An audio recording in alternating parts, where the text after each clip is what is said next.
தங்கள் விவாகரத்து குறித்து சமூக வலைதளங்களில் பரவி வரும் அவதூறுகளுக்கு விளக்கமளித்துள்ள இசையமைப்பாளர் ஜி வி பிரகாஷ்குமார், ஒருவரது தனிப்பட்ட வாழ்விற்குள் அத்துமீறி நுழைந்து தரம் தாழ்ந்த விமர்சனங்கள் வைப்பது ஏற்புடையதல்ல என ஆதங்கத்துடன் தெரிவித்துள்ளார். விவரங்களுடன் இணைகிறார் செய்தியாளர் விமல்ராஜ்.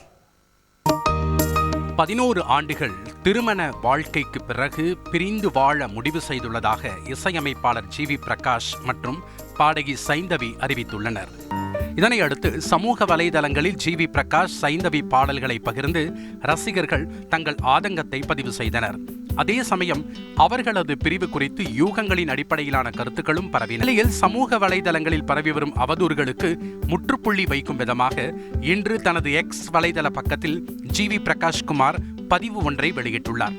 அதில் பிரபலமான நபராக இருப்பதாலே ஒருவரின் தனிப்பட்ட வாழ்விற்குள் அத்துமீறி நுழைந்து தரம் தாழ்ந்த விமர்சனங்களை வைப்பது ஏற்புடையதல்ல என குறிப்பிட்டுள்ள ஜி வி பிரகாஷ், தங்களின் கற்பனைகளை சமூக ஊடகங்களில் வெளிப்படுத்துவதால் அது யாரோ ஒரு தனிநபரின் வாழ்க்கையை பாதிக்கும் என்பதை உணராத அளவுக்கு தமிழர் மாண்பு குறைந்துவிட்டதா என கேள்வி எழுப்பியுள்ளார். இருவரும் பரஸ்பரம் ஒப்புக்கொண்டு பிரிந்ததன் காரணங்களை நெருங்கிய நண்பர்கள், உறவினர்கள் நன்கறிவார்கள் எனவும் அனைவரிடமும் கலந்தாலோசித்து பின்புதான் இருவரும் இந்த முடிவை மேற்கொண்டோம் எனவும் அவர் தெரிவித்துள்ளார்.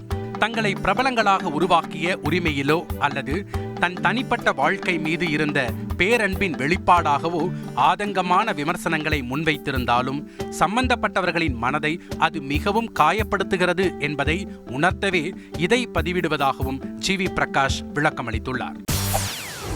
செய்திகளை உடனுக்குடன் தெரிந்து கொள்ள உடனே சப்ஸ்கிரைப் பண்ணுங்க.